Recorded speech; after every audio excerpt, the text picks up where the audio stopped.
Good morning, ladies and gentlemen, boxing fans worldwide. We wrapped up a rather interesting weekend of fights. I don't think any of them really disappointed, except one, but I'll get to that in a second. But by and large, it was a good weekend of fights. And then there was another fight that kind of went under the radar, mostly because both guys were largely unheralded. One of them is a mandatory, but he hasn't really been talked about in the mainstream. And this is his first time fighting in the United States, so exposure was kind of at a minimum. But kind of let's go through it, and I'll wrap it up with Loma versus Commey because that one kind of frustrated me, to be honest. But let's kind of go through it. Conor Benn totally blew out Chris Algieri. It wasn't close.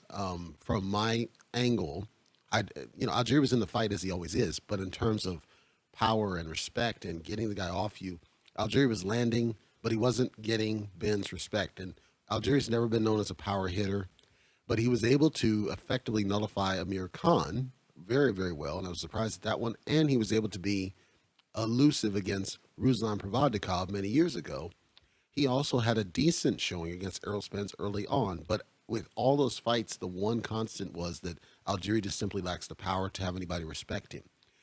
The one guy I want to see Chris Algieri fight is Sebastian Formella. If that guy's listening and he's out there and he's still fighting, that's a fight I want to see. Algieri versus Formella, because Formella is tough as nails.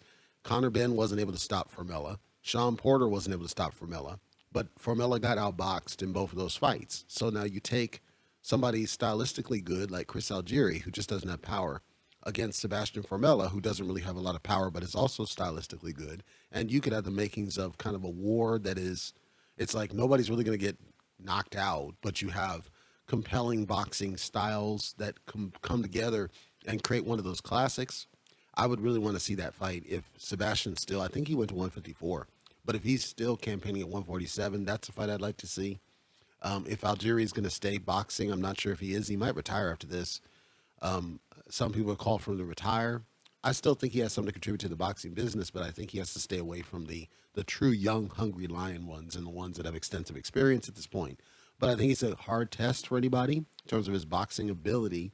But he would just have to stay away from the guys that are going for knockouts. Now, Conor Benn, again, had failed to knock out Formella, so I'm not going to hold that against Chris necessarily. It just seems like Chris in this fight, he was just overwhelmed, like I predicted he would be, blitzed, and Ben just knew he had to get him out of there. And, Algieri made the mistake of staying on the ropes, which he did against Spence. He would put him backed up against the ropes, Spence took him out. So that seemed like it was something they studied when they fought Chris Algieri. But a huge win for Conor Benn, I believe. I think it's a strong name that's still reasonably prime. Algieri's like 37, but he's not completely toast. He's still game. He still comes to try to win. So I thought that was really good. Another one that happened was Katie Taylor. She fought Firuza Sharapova. I don't watch the current era of women's boxing. I was a fan of the previous era of women's boxing. So before people say that I'm anti-women, that's not it at all. I loved. Geez, I can't. Christy Mack was one of my all-time. Christy Martin, sorry, Christy Mack. Christy Martin was one of my all-time favorite women's boxers back at that time. Um, Jeez, I'm not going to go into it. Anyway, Nonito Donaire, he gets rid of Gaballo. Gaballo was game. He was game, but he made a rookie mistake essentially and got caught. He was getting caught with body shots, and Donaire took him out. But this just proves that, Donaire, he's here right now. Like, he's the current era Manny Pacquiao. He's older, but he's still getting signature wins. He's a champion. He's defending his belt, and he's giving good showings. Like, at this age, to be able to do what he's doing, people need to celebrate this guy because he's already a first ballot Hall of Famer. He's a four-division champion, and he's doing dominant performances when he does perform. And Inoue was the only one that wasn't, and that was close, where people thought he might have beat Inoue.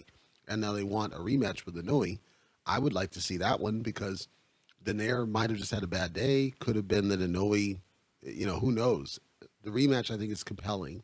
Donaire made a case, certainly, that he deserves one. Now, whether he'll get one is a different thing because Inoue is fighting. I believe the guy, last I saw, he was ranked like in the 50s or something, and he had like 20 or 30 losses. So the guy he's fighting is a soft touch. We've seen a lot of upsets lately. I don't think Inoue is going to get upset, but he might get exposed a little bit by this guy because he's a hard fighter, the guy he's fighting, but I don't think he's going to have much. And people are blasting Inoue for taking such a soft touch. And now that Donaire's had this performance, I think people are going to sit up and say, look, we need to try to make this rematch happen because it was close. We do need to get in there and get this thing done for the fans. And then another fight that went slightly under the radar just because, again, the guy has not fought in the United States. There was a guy called Kudratiro Abdukakharov, and he is, or was, the IBF mandatory for Errol Spence's 147 welterweight title. And what's notable about him is that he had been on a minor streak of taking out southpaws. And of course, Errol Spence is a southpaw, so the media started building this narrative that he's a southpaw killer, and Cody Crowley is another southpaw, and he felt like he was going to go straight from dominating Crowley to dominating Errol Spence with another knockout. And Abdikakarov has a strong knockout ratio, but people have heavily criticized the level of competition this guy has fought. We're not talking killers here. We are talking decent fighters, but he has had some soft touches. Crowley was a significant underdog. Crowley was expected to get completely blasted out, and instead, Crowley dominates. It goes to a decision, goes to the judges, but it wasn't close in the dominant beating that Crowley laid upon Abdikakarov. And so the laugh here is there's a pattern of some of these fighters where they big themselves up and they overlook the guy that's in front of them, and the media supports this narrative, and then guy goes in there and gets exposed, and that's what you saw here with Abdikakarov. Now, after the fight, people are calling out, well, we didn't see much in him, and I don't see it was that much of an upset. No, it was an upset. It was an upset. Abdikakarov was undefeated. Abdikakarov, I think he had well over 80%, 90% knockout ratio. Abdikakarov was a solid fighter, but he was not the kind that's able to adapt to different styles of fighting. It was obvious in the fights, if you watch any of his tapes, he's not able to adapt quick. He's almost like Ruslan Provod in a way. He has a style. The style works for him against certain styles, but then when you come across this other style that's just elusive, or they're not afraid of the bully or whatever it is, like Bully Bektemir, same thing, that gets beat down, knocked out because the guy in front of him wasn't afraid of the bully. That's kind of what happened with Abdikakarov. It's just if you have somebody in front of him that's not afraid of him and goes after him and just exposes his gaps, you get this result with Crowley. And kudos to Crowley. Nobody knew who Crowley really was. I called out that Crowley had a decent resume of past fighters, and I didn't see that, he was going to get completely dominated or anything, but I also didn't do extensive coverage on the fight because I suspected in my head that this wasn't going to be worth your time to watch it.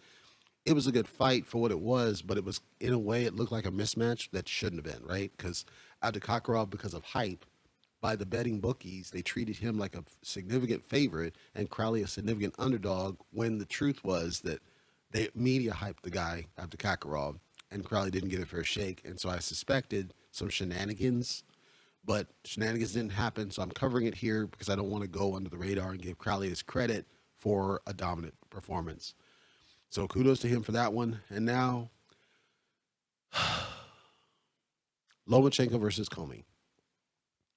I'm going to get some heat on this one, as they say in the boxing world. I'm going to get some serial heat, and I don't care.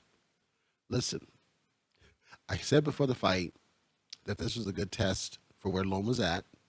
I said that I suspected Loma would pull out the win, but I said that Commey was a live dog. All of that came true. Here's the problem I had.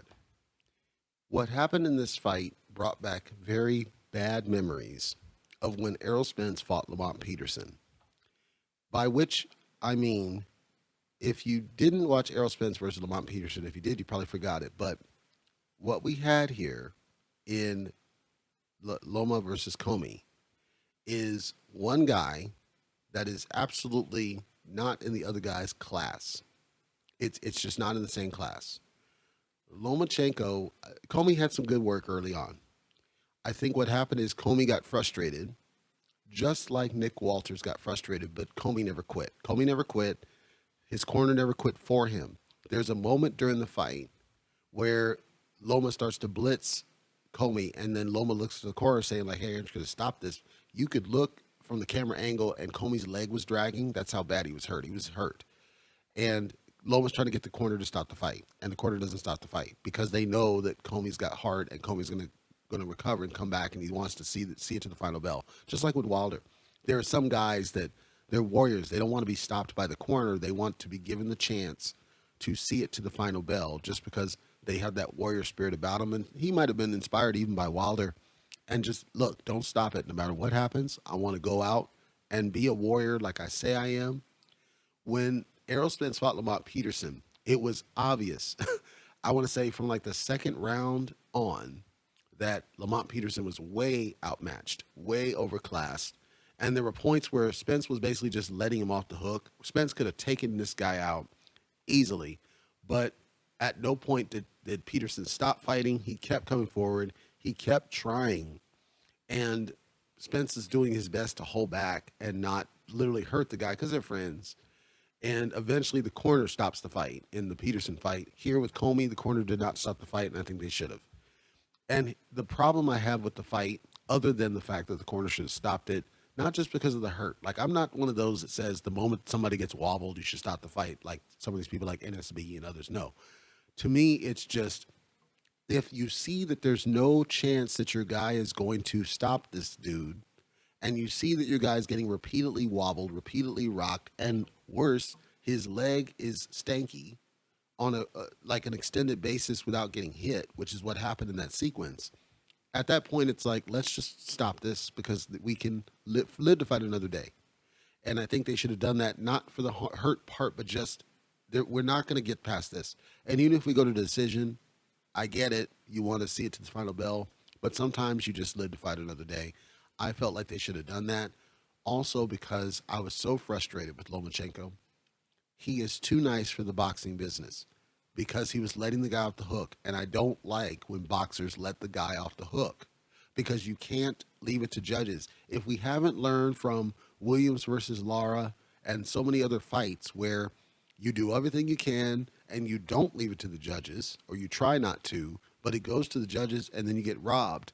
If we haven't learned, if Loma hasn't learned from the Salido fight, like, I don't know what it's going to take for some of these fighters, and the Tio fight, to be fair, for some of these fighters that just, they're too nice for the business, and they have to learn your job is to get the W. Your job is to get them out of there. Even if you don't get a knockout, you need to, and as much of a jerk as he is, Kenny Porter said it best when he said, it's basically all about opinions, and our job is to sway the judges' opinions in our favor. Now, Loma did do this.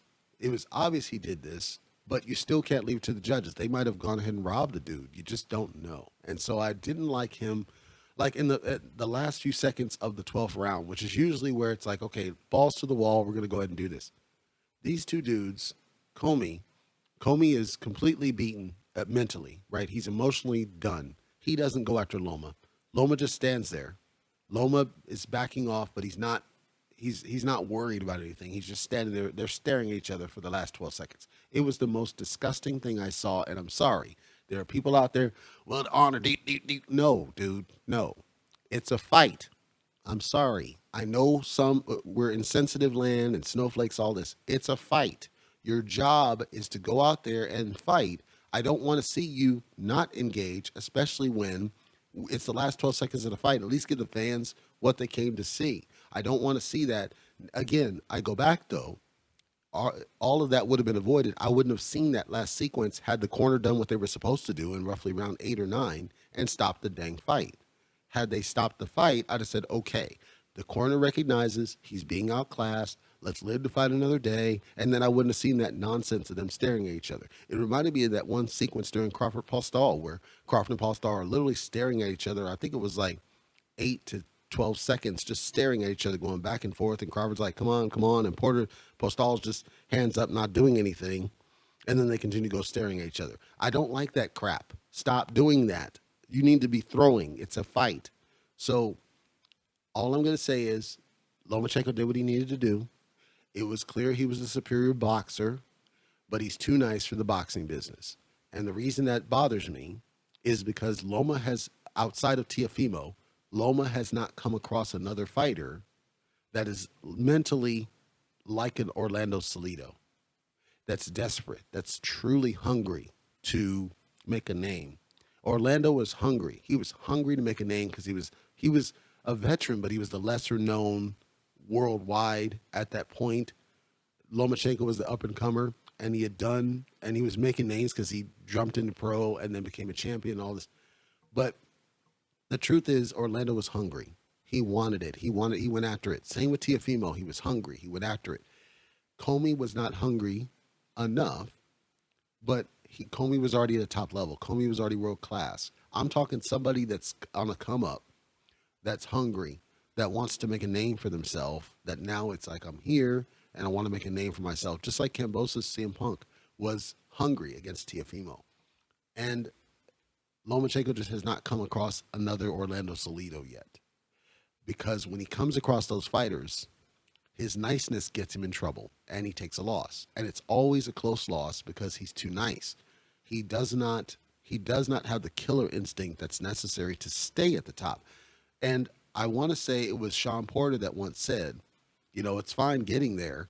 The key is, can you stay there? And people are going to be coming after you. So it's harder to stay up there than it is to get up there, because when you're up there, you lose some of the killer instinct. Keith Thurman is the same. When he became champion and he's defending the title, he's there, but he's nowhere near as hungry as he was when he was chasing Paulie Malignaggi. So I think, and this is my opinion, I don't care what you feel, but Loma's too nice for the boxing business. And he doesn't have a lot of fights on his roster. And he's mid-range in terms of age. And with Jorge Linares, as we saw, he got dropped because he took his foot off the gas. And that was the only time he started to step on the gas again, was when he got dropped, and it was a wake-up call. Commey needed to give him a wake-up call. He couldn't get it done. Somebody else that's hungry, I'm talking really hungry, on the come up, new to the division, they're ready to make a name, is going to beat Lomachenko again, just like with Teofimo. And I don't want to see that, but that's what we're going to see. So right now, the lightweight division is stacked today. Teofimo's squawking about moving up, so let's assume he's out. You still got Tank. He dropped the title at 140, so now he said he's committing to 135. Let's see if he holds to this. You got Devin Haney there. Shakur's on the way up, so he wants to eventually move up. I think he's at 126 still. Shakur might be in the mix there, and then you got CM Punk, Kambosos, so it's already stacked. It's already a stacked division. But you have a lot of other fighters that I think will come up and they'll see blood in the water, and they're going to go hunting. And again, I think Loma's just too nice for it. And if he comes across somebody that is just super skilled, super talented, or just super strong, regardless, I think he's just too nice and it's going to get him clipped. And if that person's really good enough, might actually even stop Lomachenko, and then that person really will make a name for themselves. I'm not saying that Loma's on a steep decline, because he's not, clearly. I'm saying he's too nice for the boxing business, and it's going to get him hurt, and I don't want to see that. And somebody needs to sit him down and say, what you just did against Commey in that last 12, that's what caused you to take an L against Teofimo. That's what caused you to take an L against Orlando Salido. So unless you like taking L's, you need to stop doing that. Stop doing this. He showboated a little bit, but not a lot. But it's just, you need to get the guy out of there. They're not your friend. You can pull a Manny Pacquiao all you care to, and say, we can have breakfast tomorrow morning. That's cool. But right now, you need to get them the heck out of your face so we can go home. And then we can call them up and do whatever you got to do. But while you're in there, I don't want to see you sitting there staring at your opponent in the last 12 just because they're dominant. And then to the Commey team, I would tell that corner, you guys jacked up. You should have stopped that fight when Loma gave you the chance to stop the fight, so that we wouldn't have to see that nonsense at the end of the fight. Stop the fight when you guys getting super outclassed. I know you guys got the heart of a champion. Everybody recognizes he's got the heart of the champion. So maybe you don't stop it from the first sequence, but by the time you get to round 9, 10, it's time to call this thing. I don't blame the ref. The ref did a pretty good job, because it wasn't like Commey was getting super clipped. It's just when he got clipped, he overreacted to all the shots that were coming his way. That's why I'm saying that I think the corner should have stopped it, because for some reason, Commey never got back in it, fully back in it. Andre Ward even called it out. It's like his legs still aren't there. He's back, but he's not really back. And that never happened. The whole fight, he never got back into the fight. And I think the corner should just stopped it to save us from that stupidity at the end of the fight. So I'm not criticizing Loma, the individual, the human that's behind the boxer. I'm saying as a pro boxer, he's too nice for the business, and it's going to cause him to take another L when he comes across somebody who's truly hungry. And I don't want to see that, because there's no reason to see that. Like, if you could imagine Lomachenko, I think he said he wants to fight at 130 or 135. Could you imagine somebody like Ryan Garcia in there against Lomachenko, and then Ryan Garcia lands one of the bombs that has taken out guys like that we just saw in lightweight. No, I just, I don't know. And I don't rate Ryan Garcia high. I'm just saying that Loma is too nice for the business, and he's got to get rid of that. He's got to get the killer instinct, or he's going to keep taking losses when it matters. And I don't want to see him take losses. I want to see him get W's, but you got to have the killer instinct. You've got to come at it like a warrior and a gladiator, because that's what it is. Don't, anyway. So that was our weekend of boxing. Like I said, there were signature fights, and they were good fights, worth watching fights. Tune in probably Friday this week-ish, maybe, and then I'll cover the next set of fights that I think are worth your time to watch. And again, if you do like that, go ahead and like and subscribe. I'm not going to do the whole little pop-ups and all that nonsense, because you know where the buttons are. That's it for me.